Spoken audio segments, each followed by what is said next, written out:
Hi, this is Steve Adubato. Welcome to a very special edition of our program. Look, we're taping this on the 22nd of October. We're not trying to hide when we're taping it. There'll be either a new president or Donald Trump will be the president moving forward for another 4 years. So the history of the presidency, what this election means is huge. And so there's no better person to speak to other than Dr. Tim Naftali, who is presidential historian at NYU, former director of the Nixon Presidential Library Museum. You see him on a whole range of national broadcasts, and we're honored to have him with us. Thank you, Doctor.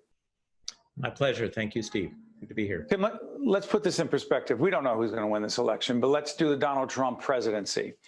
Whether he wins or not, as we do this program, what are some of the adjectives, and I've read some of the things you've said, that you would use to describe the Trump presidency to date?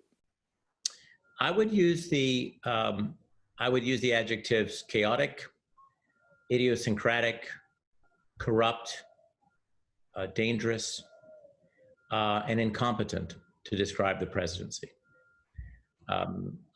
This presidency began with what many of us remember as the carnage inaugural address.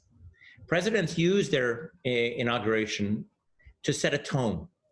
The election is over. They are now commander-in-chief, and they don't have to worry about a rebuttal immediately from someone else who wants to be in the White House.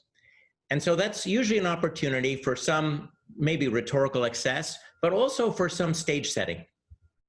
The president used his speech in 2017 to drive wedges in our country, rather than pulling us together and saying, look, many of you didn't vote for me. In fact, most of you didn't vote for me, but here's my vision for everybody.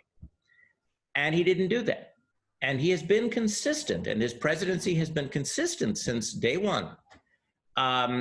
He focuses on the group of people that like him, and he wants them to continue liking him. And those that do not, for one reason or another, approve of him or like him, he either ignores at best or attacks.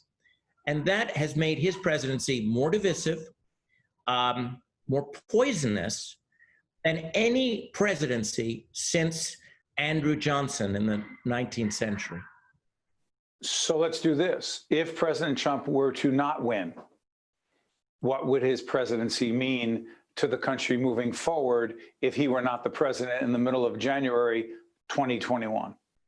Well, I would hope that should that happen, we would have a national conversation and to some extent a national reckoning where we thought about the norm busting and norm twisting of the Trump era and ask ourselves, do we want our future presidents to act that way? Let me give you some examples. Do we want future presidents to conflate their personal financial interests with the interests of the United States? The entire impeachment story, which I recognize was complicated. There are moments in that story, Steve, when I thought, you know, I'm lucky my parents were very supportive. My father once said to me, "Are you ever going to finish school?" I've got quite a few degrees, and I don't, you know, it's not fair to expect other people to be as wonkish about policy as people like me are. And I think you needed to really understand foreign policy to know the extent to which what Donald Trump did regarding Ukraine was really threatening to the whole concept of the way we do foreign policy. You do not want the needs of the individual who happens to be in the White House to dictate our policy with foreigners. It's very dangerous, you know, because then foreigners can take advantage of us. I mean, I'm not saying allies necessarily, but people who are adversaries. If Sure. you make clear to them, I need you to do this for me, they will find a way to do it and then ask for something in return. Okay, so the American people on the ballot in 2020 was whether the American people were okay with that. Is that okay? Or enough American people in the right states in the Electoral College to get to 270. When this is seen after the election, hopefully we will know. Go ahead. Secondly, each time President Trump went to one of his properties to play golf, and I'm a very bad golfer, but I don't hold it against somebody else to play golf. each time I could hear a cash register going off because his family was getting paid. All of the people that we as Americans want to protect our president and to work with our president, they were all staying at his property, at his hotel, and paying money to his family. Why is that relevant to the presidency and the history of the presidency moving forward? Because that's corruption. That is, Richard. One of the charges against Richard Nixon was that he had used his office to enrich himself, and actually he paid a price for that. Richard Nixon also had to pay back taxes because it was determined that he had taken inappropriate tax deduction. So in the 1970s, during Watergate was not simply about a cover-up and obstruction of justice. It was also about the personal ethics of the president. So again, on the ballot this year is this question of, do we want presidents to enrich themselves in the White House? Finally, also extremely important for future presidencies, do we want our top officials in the government to be more concerned about loyalty to the president than loyalty to facts, science, and the needs of the American people? So the leadership around COVID, and by the way, I'm asking in a second, the time we have, what happens if President Trump wins re-election? Do you believe President Trump will ultimately be judged by history based on his leadership around COVID-19? There is no question in my mind, Steve, that the president's lack of leadership, his decision to go AWOL on the coronavirus pandemic emergency, will be one of the sources of judgment on this president, perhaps the most important. When he says, I don't want to panic the American people, you say?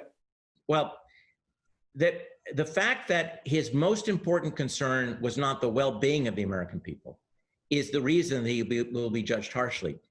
There are few presidents who find themselves facing a national emergency, let alone an international emergency. Those presidents are tested.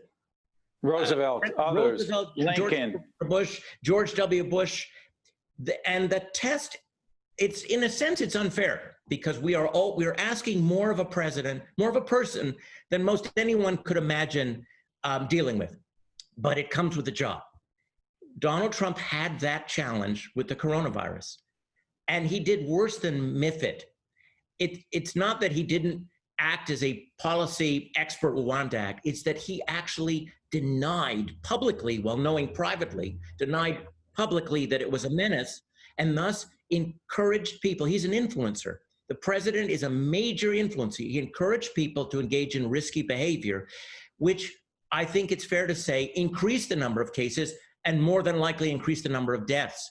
That is unpresidential behavior. Tim, I got a minute left.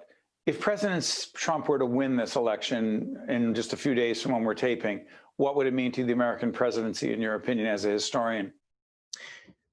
I'm asked often, will Donald Trump change the norms of the presidency? If he's reelected, he will.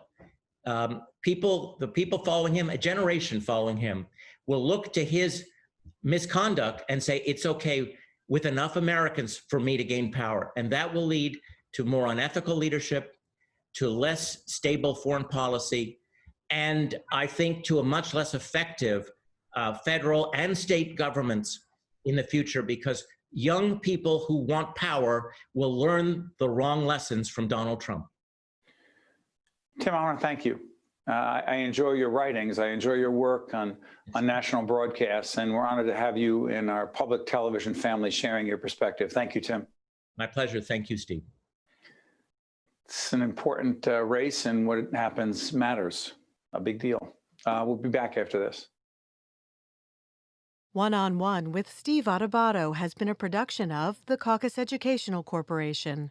Funding has been provided by Investors Bank, Hackensack Meridian Health, Horizon Blue Cross Blue Shield of New Jersey, MD Advantage Insurance Company, the Russell Berry Foundation, Johnson & Johnson, ADP, the New Jersey Economic Development Authority, and by NJ Best. Promotional support provided by NorthJersey.com and Local IQ, part of the USA Today Network. And by NJ On Air. I'm Tim Sullivan, CEO of the New Jersey Economic Development Authority. Since joining the NJEDA, I've been struck by the incredible assets and resources that New Jersey has to offer. The NJEDA is working every day to grow New Jersey's economy in a way that maximizes the values of those assets to benefit every single New Jersey resident. This includes more support for small businesses and a focus on reclaiming New Jersey's position as a leader in the innovation economy. Visit njeda.com to learn more about how NJEDA is building a stronger and fairer New Jersey economy.